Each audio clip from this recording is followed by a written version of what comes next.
Today, the culmination of years of work to crack down on violent carjackings across the Twin Cities. 4 people from a crime ring that targeted rideshare drivers are being sentenced this week. The latest just hours ago in St. Paul Federal Court. The crimes occurred in 2021, even prompting Minnesota's U.S. attorney to get involved. Lou Raguse was at today's sentencing. He joins us now with more. Lou? And Randy and Julie, when the U.S. Attorney's Office began prosecuting the adult carjacking cases in Minneapolis, they charged 4 of the most prolific suspects who were targeting Uber and Lyft drivers. All 4 have now pleaded guilty and this week are learning their prison sentences. He opened the car and then pulled the gun out, and his friend came after him and he had a gun too. I banged them to don't shoot me, please. In October 2021, at the height of the carjacking spike in Minneapolis, KARE 11 News interviewed rideshare driver Fahmi Aden. I was doing a Lyft.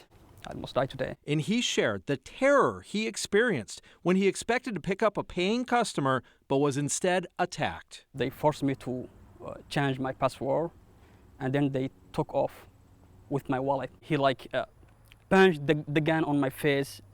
Don't talk, don't talk. Minneapolis police at that time told us they'd counted at least 50 attacks on Uber and Lyft drivers who were increasingly afraid to do their jobs. I met with a number of the victims early on, and I heard that message from them, and that drove our focus even more. U.S. Attorney Andy Lugar's office charged 4 of the most prolific suspects targeting rideshare drivers: Shavirio Childs Young, William Saffold, Eric Knight, and Javion Tate. Prosecutors say every person they victimized was an immigrant from Somalia or a nearby country. Just to be able to do your job and make money for your family and earn a living, and having somebody intimidate and harass and threaten you was just something that was unacceptable. We had to put an end to it. We did. Yesterday, Childs Young was sentenced to 8 years in prison. Today, Tate received 6.5. Lugar believes his office's prosecution has played a role in the decline of carjackings and in rideshare drivers feeling safe. The word on the street is that the numbers are going down because people see the consequences.